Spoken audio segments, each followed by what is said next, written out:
This is real steep right here, even when it's not snowing ice. How's it going, everybody? Thanks for tuning in and watching today's video. I'm doing my best to not get overheated, but we don't get weather like this very often here in Texas. So you know I had to get out in it. I need to get my tarp thrown up because I'm getting overheated. So this looks like a decent spot. I hang out here a lot, and we'll get out of this weather because it's not just snow. We've got freezing rain and sleet and stuff. Hey, how's it going, everybody? Thanks for tuning in and watching today's video. This is a lot of fun for me today. We don't get weather like this in Texas a lot, so when we do, I like to get out and go and explore and just kind of test out some stuff. So I got to get out of this stuff pretty quick. I'm starting to get pretty overheated and warm and hot, and I'm sweating. And I wanted to go over this real quick though before I kind of take everything apart. So my idea is I've been working on putting together kind of like a scout pack system that if I had my bolt gun or my AR or whatever and I'm hunting or scouting property, if something like this were to come up and a crazy blizzard or freeze or something came up, could I hunker down and get warm and have enough to get out if I'm not lost? Or if I am lost, do I have enough with me to stay an uncomfortable night in the woods? So a few parameters will be based on this kit. I'll go over that here. Once I get a tarp and stuff set up, I want to get out of this. We don't get a lot of snow here. We get this stuff that's wet, freezing rain, sleet, and when we do get snow, it's real brief and it turns into this stuff. So you get wet, and our snow is really wet too and heavy. So I'm sweating and I need to get this stuff off, but all I've done is taken this Hill People Gear SAR chest rig, which I believe that's what this one is. It's a big one. And my Hill People Gear junction pack, and I've married them together. I got rid of the chest rig and I'm just using what I think these are called Grimlocks. And they're more than enough. You got to be a little careful that you can hit the button and they'll open up. But I haven't had an issue with it yet. Still infant stages of running this, but it makes it super easy when you want to go and get out of this. And I can just pop this off. And if I wanted to, I could dummy cord these. I could put an elastic strap around them. But now that that's off, I can get out of my pack, okay? So let me get my tarp thrown up and get some coverage, and then I'll start breaking down what all this is, okay? All right, I'm gonna do my best to keep you moving along here with me. But here in the very top of my pack, I've got my tarp. I brought a full-size tarp with me today because I needed the room. This is a 10 by 10 by DD Hammocks. I really love this tarp. And then on the side here, I went ahead and brought stakes with me. There's a lot of rock and soil, or a lot of rocky ground and stuff, and not soil in this area, so I knew I'd be dealing with that. And then here in this pack, this is just a little camera rig you can wear around your neck to give you a first-person point of view. It's pretty cool. And then here in this pack, I have my cordage that I can throw a quick tarp up with. So we're gonna do that, all right?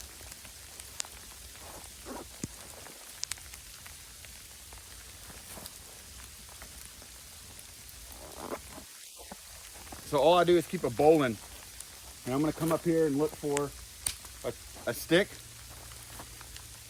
I'm gonna put this at about head height.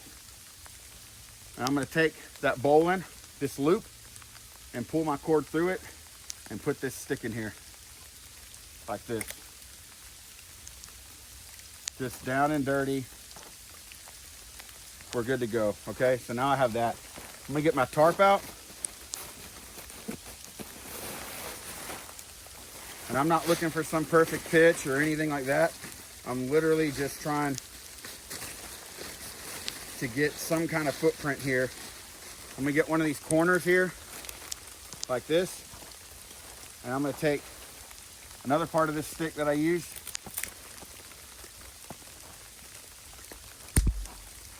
Okay.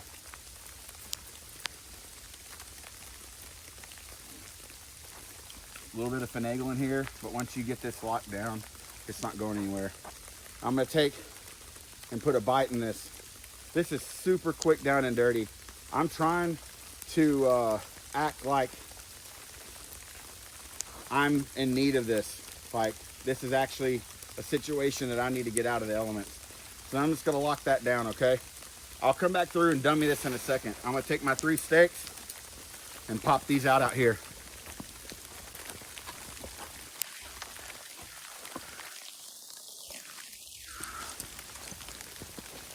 So first I'm gonna come back here to the very back and match up the corner that's on that tree. And I'm just gonna take it however far I can and just shove this in the ground. There's not any wind today, so I'm not worried about this blowing away. It's pretty calm, it's just wet and it's cold. Take this other side here. I might have to fold this in a little bit. I don't have the room, that's fine. And pull this up.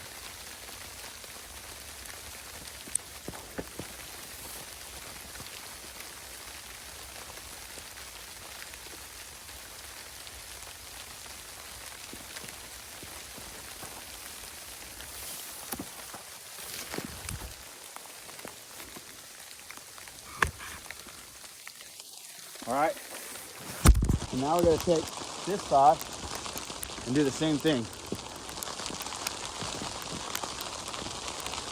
And now I got something I can get underneath, okay? Sorry. So all I did was use the guy lines that were attached to my tarp and stake this out, okay? So now I've got a footprint that I could get underneath. So let me get all my gear underneath here and I'll start going over what I have. All right, so on the outside pocket here of my Hill People gear pack, I have this old sit pad, hammock chair, backpack, like all around little piece of gear, ground cloth, that I'm gonna use to put on the ground. Now this is not waterproof, but it's gonna be perfect for what I need it for, because what it is protecting my gear from getting more wet. So I can throw all this on here now and I'll get out something that is waterproof to sit on.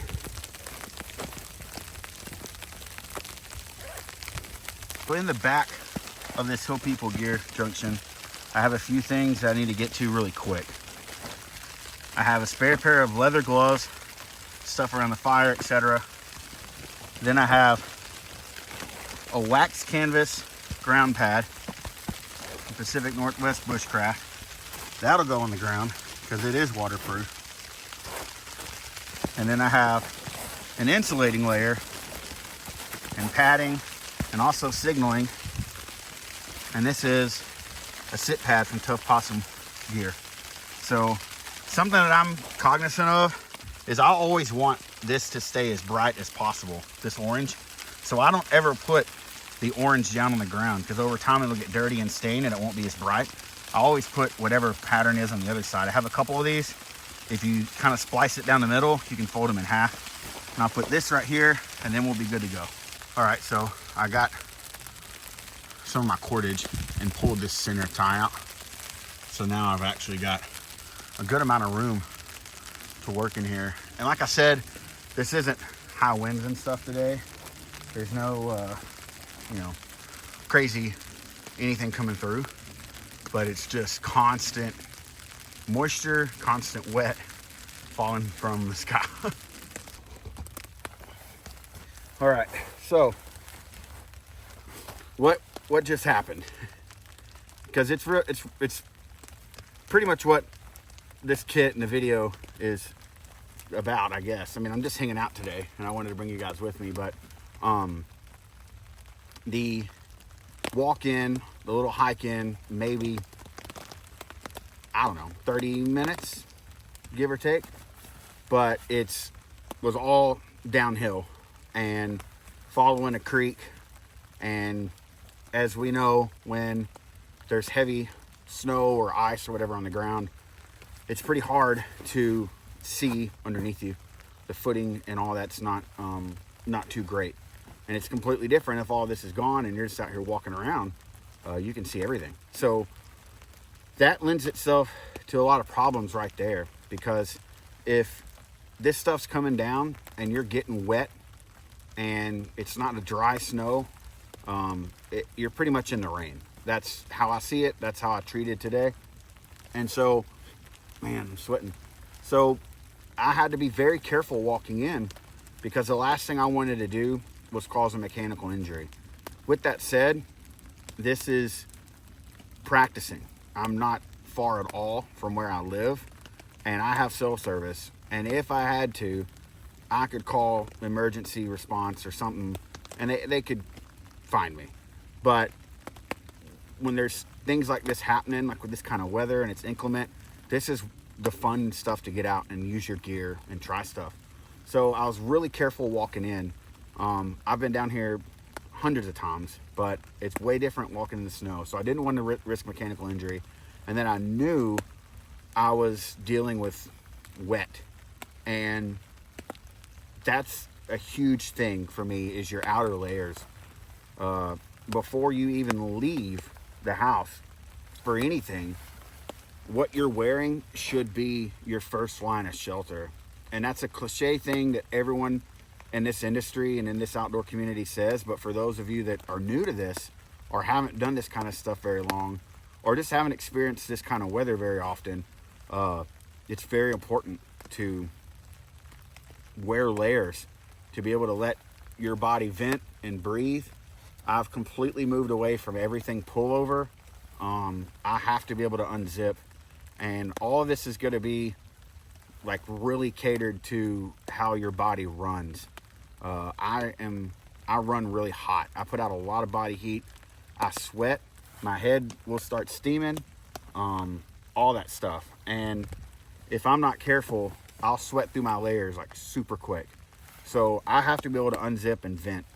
And depending on before you leave, you know, like if I was in a little bit higher altitude, or if our temps were a little bit higher, this would all be dry stuff. And it's still moisture, but it's not as bad as what I was just going through. So I knew I needed to wear a shell. I needed to wear something that was waterproof, that could repel the water from getting my inner layers wet.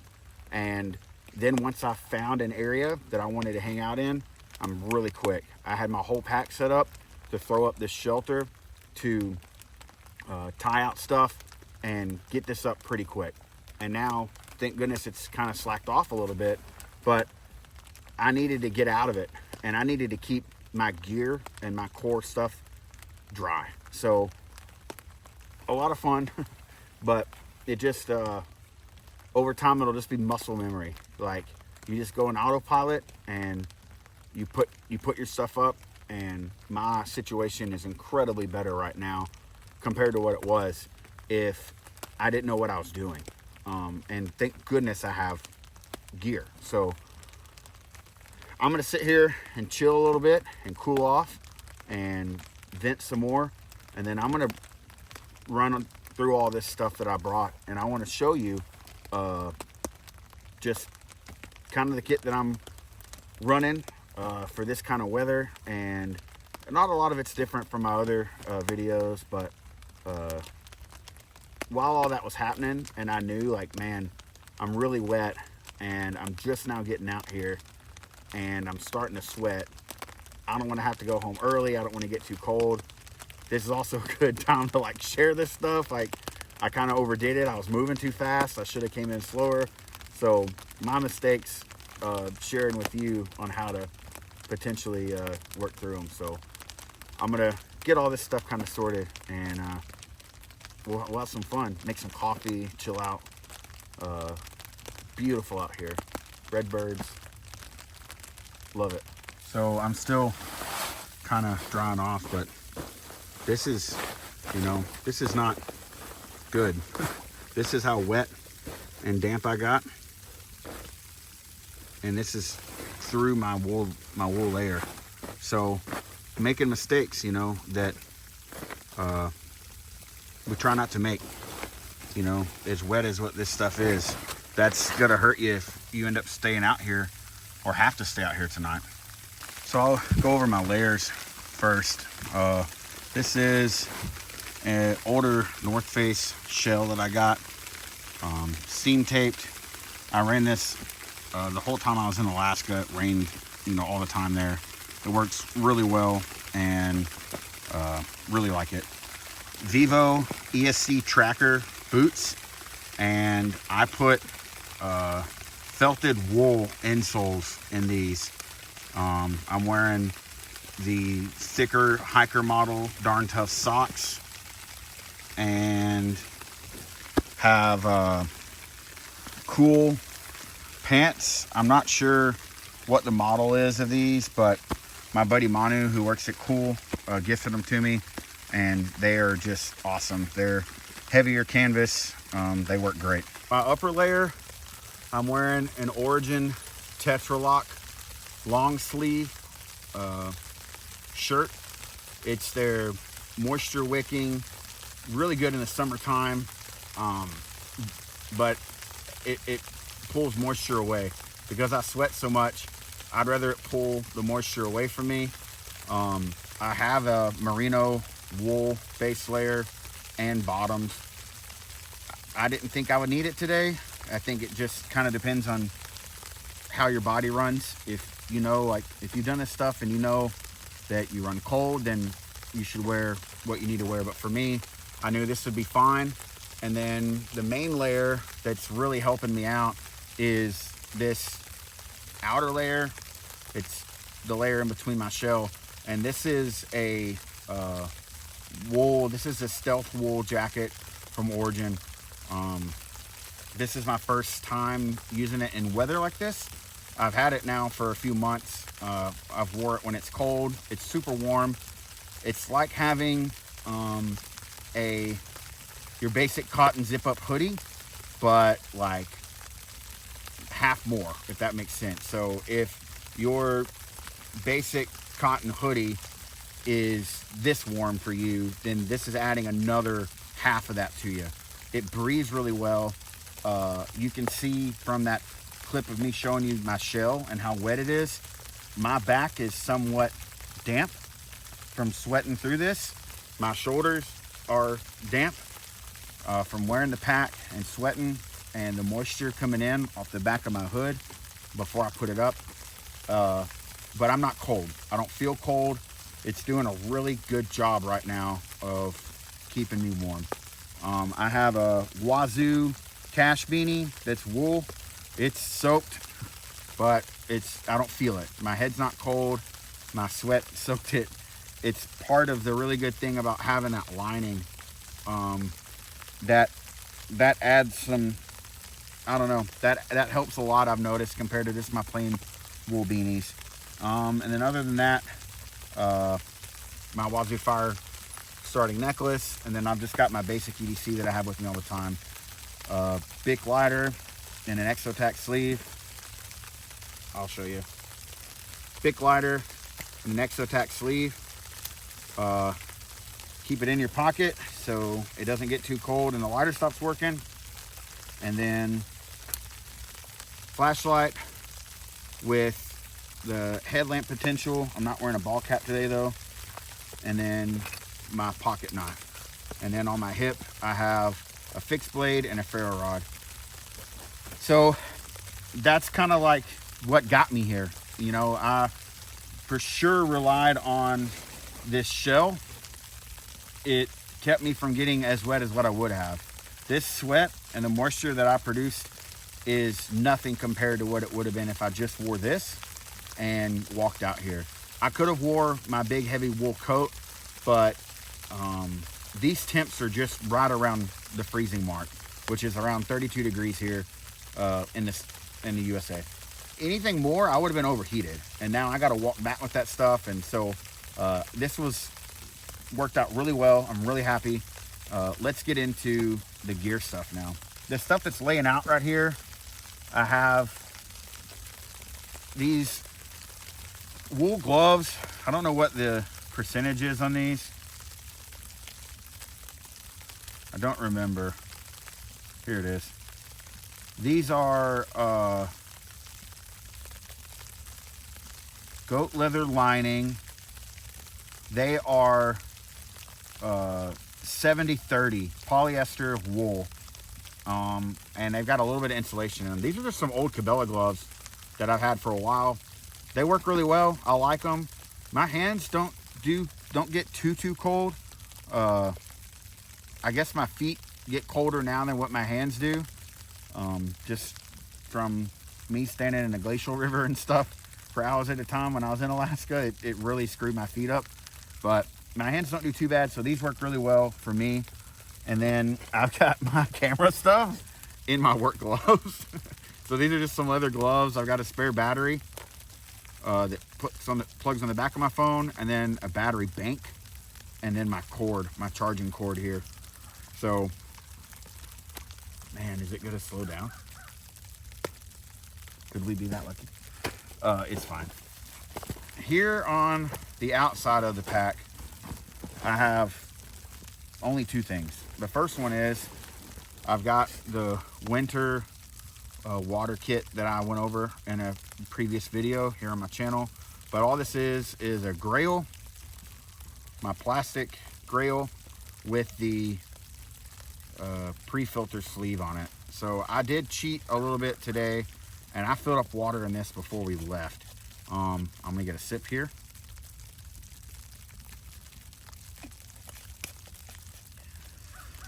I only did that because I'm not going to be out here too terribly long.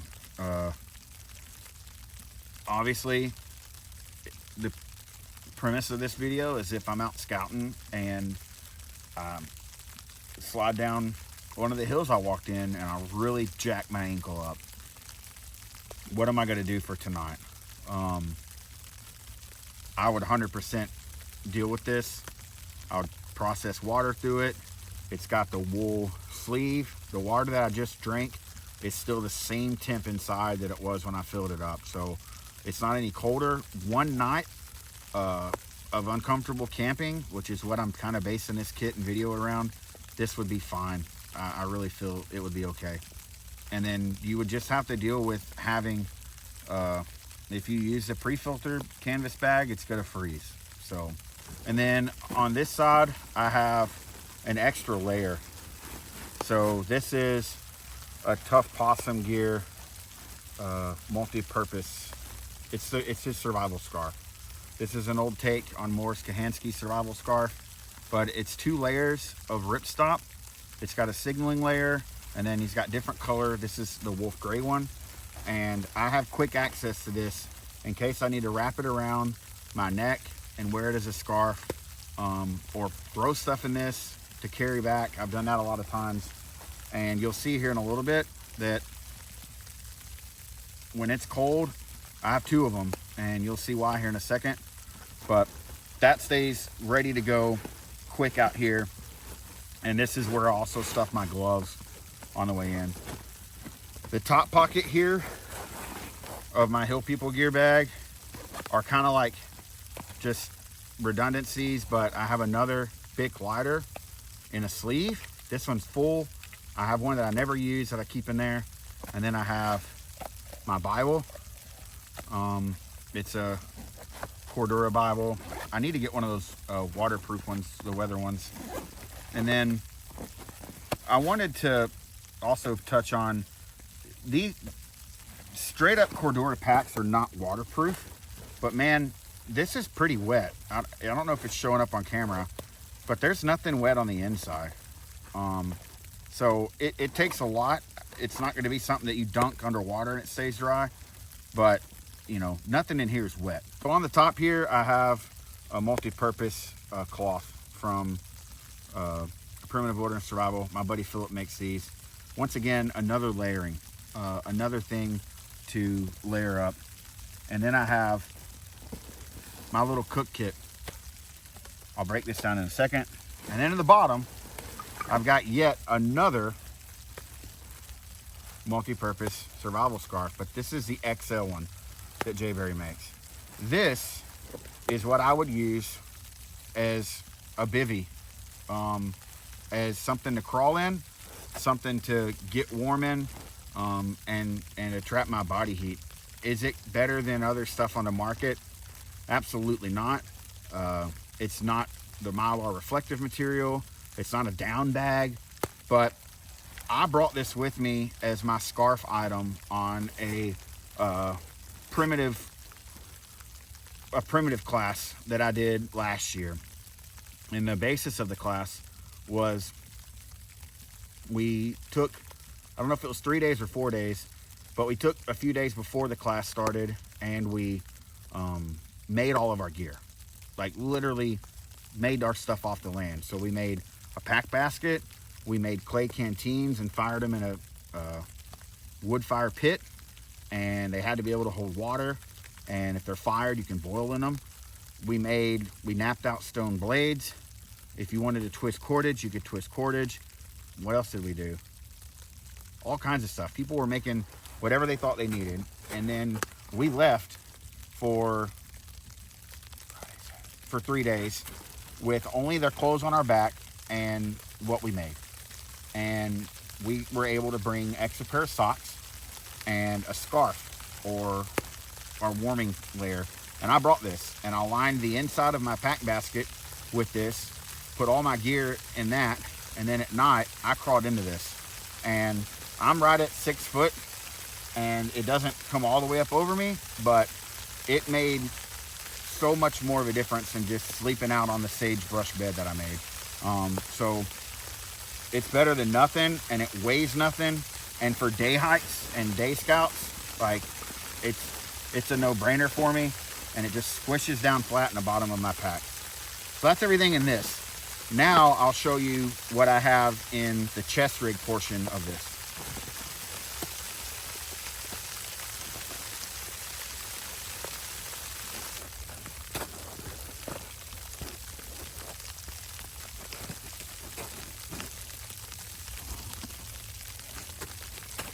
I lied to you.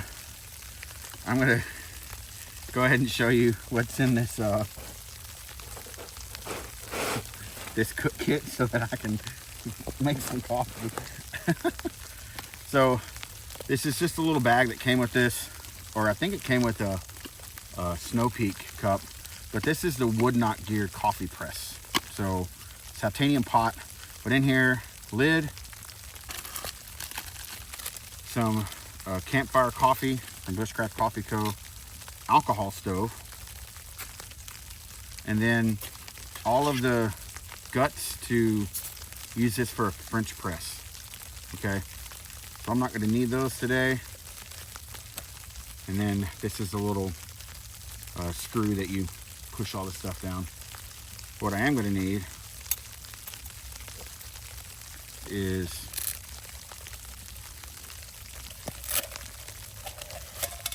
to heat up some water.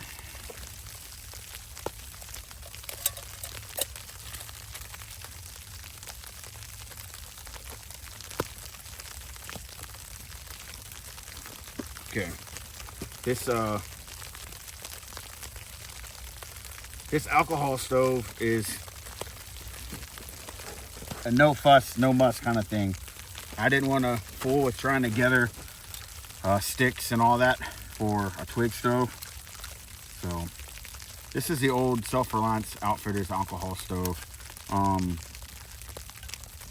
to see if it's leaking. I've had this for a long time. It's done pretty well. I have a smaller one that's some Amazon titanium one, but I can't find it. I have no idea where it is, so it might be in a kit or something somewhere, but this will work fine. It comes with this little grate that you just snap over the top here, and that's your stand. So I'm gonna get this fired up. I just have 91% isopropyl alcohol in it.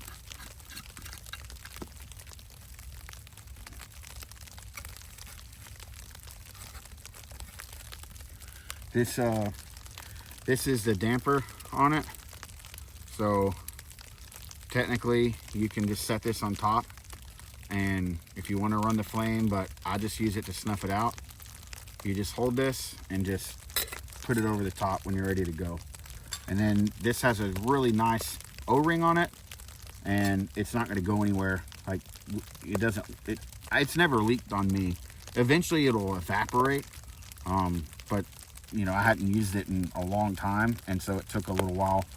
Like, I think it sat in my shelf for like over a year with less fuel in it than this, and it had evaporated out of it. Maybe I didn't have it sealed tight, but these are tricky to get going because you just don't know.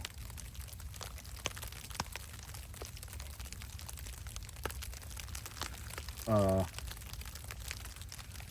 got an idea here. You just don't know until you put your hand over it if it's running or not.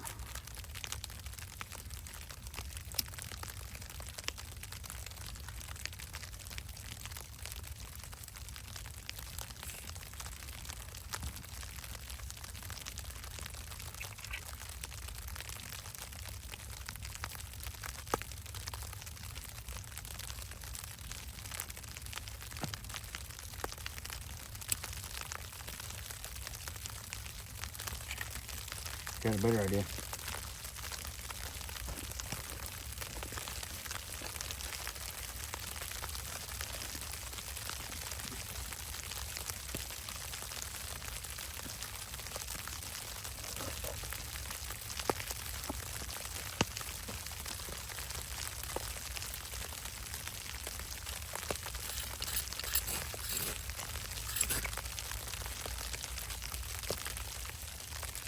There we go. All right, we'll let that get blooming. If you've never used alcohol stoves before, people will say like bloom, which is basically just, you know, I'll show you when it starts doing it, but all it is the fire starts coming out of the holes, out of the little vents, and it really, you'll hear it kind of humming, like it really starts purring. So you can see the flames coming up.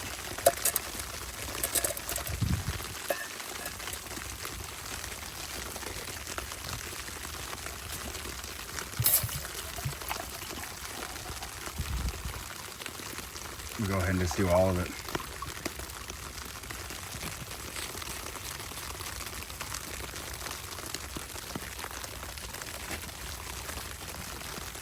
Coming down again. I'll let this heat up. We'll get back to you.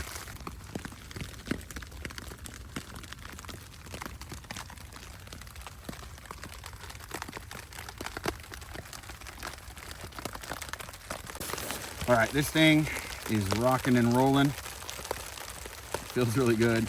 The only bad thing about some of the fuels that you'll use is that it burns pretty black. So like the isopropyl, like your rubbing alcohol is going to burn black. Heat burns pretty bad, but this is a pot that I put on the fire a lot, so not too concerned about it. But I've got all my stuff here laid out for coffee. I'm just waiting on this to boil.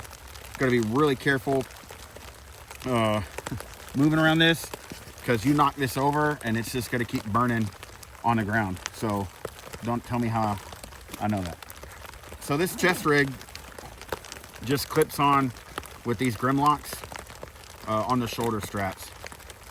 This is our larger one, and I have plans for it, but I'm kind of feeling it out. I'm testing it. I want to see if this is what I think it is. When I was at Georgia Bushcraft Gathering, my buddy Josh at Paladin 33 gifted me a super sweet chest rig, and I think that's probably going to be what I go with, and I'll probably end up getting rid of this, but I wanted to give it its fair share. So this outer pocket here, I have a few things. I have a spare bandana, utensil. This is a titanium one. from Brodagum Expedition Works. Lane skis, or Work Sharp guided field sharpener, Sharpie marker, and a large ferro rod for when your hands are cold. It's a big one, easy to use. And then some emergency tinder. This is fat rope stick. This stuff works really well. I know how to use it, and it's been something that stays in my kit. Put all this stuff back in here so it doesn't get wet and I don't have to get it out on the snow. Let's check our water here. Getting there. I want it warm, dude. I need it. The main compartment here, I have a spare neck knife. This is Woods Monkey Curve Carver, Kydex sleeve. I have my compass pouch. This is from Tough Possum Gear. It's a Program J Missouri and Tough Possum Gear collab. And in here I have my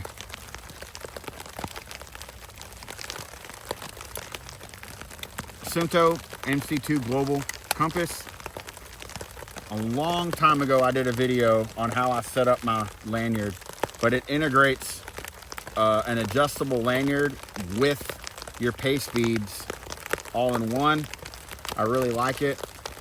And then on the back here I have a whistle from Nature Alliance that just clips here on the back. So this is like signal, find yourself, get yourself home, get out of there, little pouch that just rides here in the front pocket. Next I have a multi-tool. This is a Leatherman Free T4. I'm going to be doing a review on this here soon, comparing this to another multi-tool that I've been testing out, and I just want to kind of put them head to head against each other. I have my first aid. This is a tourniquet, a stop the bleed, I think a couple of bandages, and a shears, Sharpie marker. This is from Stoic Innovations, and it's a whole kit built around carrying a tourniquet. It is fantastic. You can put hook and loop. He provides it with it, and it just rides right there. And then I have a Skittles pouch from Tough Possum Gear, and this is just some cordage, jute twine, and a scraper multi-tool from Bushcraft Kelso. I really enjoy it. I use it for all kinds of stuff. So pretty simple little kit. Not a lot of stuff, but just your essentials. Got ourselves a boil, baby. Let's get this coffee going. So first things first, gonna pull this off and use this tamper and snuff her out. That easy, okay? And then I'm gonna take and put this in this koozie. That way, all that hot water is not getting cold because it is titanium. I'll do a little Velcro here. I'm gonna carefully move this. Well, it's still warm, we're gonna leave that there. And we're gonna get our coffee going. So these are awesome. They're just little steep bags. It works a little bit better if you pour it, but you can for sure just kind of dunk it in here like this. And it'll be more than enough. It's raining. It's not cold enough to freeze. So I'm gonna leave that in there. Put this somewhere that I won't knock it over. And get this moved out of the way, and we'll chill.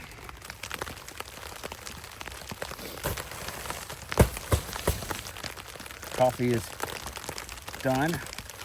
Super excited. I'm waiting for it to cool down a little bit, but I just want to kind of wrap up, like, even though we're just been hanging out and I've been showing gear and I've talked a little bit about stuff in the beginning, the whole idea of this kit is I have a way to get out from under the elements. I have a way to get up off the ground with this pad and this ground cloth hammock chair. I have something I can get into to trap my body heat. I could double up if my feet were getting cold, or if, you know, whatever else. I could double up that one survival scarf and then put the bigger one over me, and I have the other cloth to wrap around me, and I could tough it out and wait for the weather to break, if anything. And if it doesn't break, or if I'm hurt, I have a way to signal. I have a way to hit this whistle and to signal, and then there's more than enough stuff around here that I could gimp around and get a fire started. There's 1, 2, 3, 4 dead cedars right here that I'm looking at, and with the kit that I have in there and that emergency fire starter, you know, I could get something going right out here under this tarp, and it would be awful. People have survived through much worse. Is there a lot of stuff that I could bring and put in this kit that would alleviate all the issues? Yeah, but at this point in my journey, and at this point in the skills that I've learned, and the things that I've been taught, and the things that I'm confident in, I found myself carrying less, because the knowledge and the skills that I have make up for all the gear that I used to carry. I still love gear. I want to, you know, here soon I'm going to be putting out like a 5-day winter camping loadout bag, like all the stuff that I would carry in 5 days.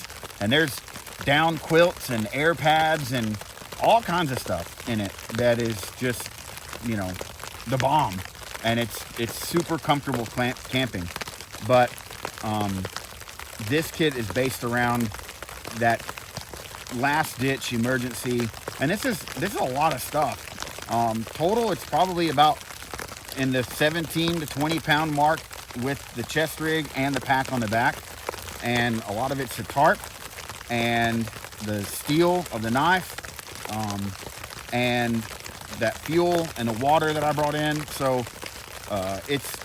there's give and take, but for me and my skill set, it would be a really rough night, and I would be cold, but I'm confident that I wouldn't perish. I wouldn't die, and this would keep me alive. I already know that I need to make a couple of tweaks to this already. I think I need to maybe throw in an emergency bivvy that sits down in the bottom that I could pair up with that Tough Possum XL scarf, and that would make a world of difference. And I forgot to tell you, this pad that I put all my gear on in the beginning, it's got 2 sections in it of Velcro that are baffled.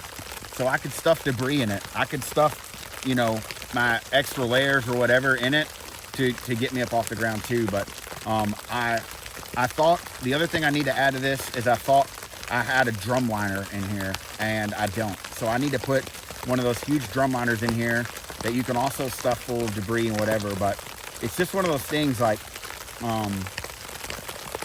moving slow, being careful, and being intentional with what you're doing will keep you from making a lot of mistakes. And the mistakes are what hurt people and what end up getting people in situations that are really hard to get out of. And it's never just one thing. You're never just gonna break your ankle or twist your ankle and now you're in a survival situation. The survival situation happens when all of these compounding problems come together, and then all of a sudden you realize what's going on. You didn't leave a game plan when you left. Nobody knows where you are. You didn't, you wandered off too far, and that schedule that you left with your person is now alerting them they're not where they said they were, or I'm not getting a call from them when I thought I would. Something's wrong. You don't have a way to signal and get yourself out. You didn't bring enough water. You were moving too quick in an area that you've never been before, and you got hurt. Like, all these little things come together, and that's what compounds into an oh crap situation. So I hope I didn't bore you, but it's a lot of fun getting out here and trying this new pack setup and using this gear that, you know, I've been using it for a long time, and I have a lot of confidence in it and it hasn't failed me, and I really enjoy it. So I'm gonna enjoy this coffee and wait for this, hopefully, to slow up a little bit. It's about 1:35. I've been out here now since this morning early, and if it, you know, gets a little cooler, it'll turn back to snow, but right now it's just straight up raining. So I'm gonna get all this stuff packed up and head back home here in a little while. So thanks for watching, everybody. I truly appreciate all the support. Everybody that leaves a comment, everybody that watches any bit of my videos, anything that I do, it means the world to me, and I really appreciate it. And I wouldn't be where I am today without the support of all of you. So thank you. If you're getting this good weather, enjoy it. Be safe. Get outside. Enjoy the woods.